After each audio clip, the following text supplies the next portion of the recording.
ওয়ালাইকুম সালাম রাহমাতুল্লাহ। ভালো আছেন ভাই? আলহামদুলিল্লাহ ভালো, কিন্তু আপনি হুজুর মানুষ এখানে কি করেন? আপনি না জুমার নামাজ পড়ালেন আজকে? জি, জুমার নামাজ পড়াইছি। এটা আমার বাবা চাষ করছে, তো তো বাবার কাজে একটু সহযোগিতা করতেছিলাম। তাহলে আপনি হুজুরের এই কাজ করতেছেন, এটা লোকে মন্দ বলবে না? ভাই, লোকে মন্দ বলে আর ভালো সেটা তো কোনো কথা না। নিজের বাবার জমিন এখানে যদি কাজ করে, যদি কেউ এটাকে খারাপ ভাবে, সেটা তার একান্ত ব্যক্তিগত ব্যাপার, ঠিক আছে? এমন কোনো কথা নাই যে একজন ইমাম সাহেব অথবা যিনি হুজুর, সে মাদ্রাসায় কাজ করতে, মাদ্রাসা থাকবে বা মসজিদে থাকবে, এরকমটা তো না।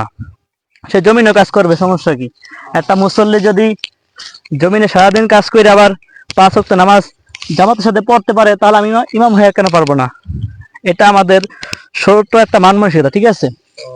কারণ রাসূলুল্লাহ সাল্লাল্লাহু আলাইহি ওয়াসাল্লাম দেখা যায় দিনের দাওয়াত তো পৌঁছাতেন, সাহাবা একরামদের সাথে সময় কাটাতেন। জি অবশ্যই, রাসূলুল্লাহ আলাইহি ওয়াসাল্লাম কাজ করেছেন। তিনি কোরআনের জ্ঞানও মানুষের নিকট পৌঁছেছেন এবং সাথে সাথে কাজকর্ম করেছেন। শুধু তাই নয়, তাদের চাচাদের সাথে তিনি কিন্তু ব্যবসার উদ্দেশ্যে গিয়েছেন। এটা তাদের ব্যক্তিগত ব্যাপার, আমি মনে করি এটা তাদের ভুল সিদ্ধান্ত। আর বর্তমান যুগে বর্তমান যুগে দেখা যায় আপনার হুজুরা এটা ভাবে যে আমি মসজিদে পড়ে থাকবো আর মাদ্রাসা চাকরি করব, মনে করে এখানে তো দায়িত্ব শেষ।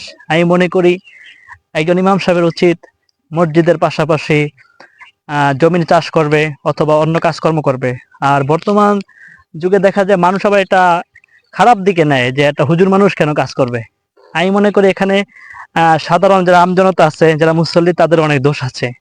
তারা যদি ইমামকে পাশাপাশি অন্য কিছু করার সুযোগ করে দিত আর এটাকে সমালোচনা পাত্র মনে না করতো, তাহলে আমি মনে করতাম যে উভয় পক্ষের জন্য এটা ভালো।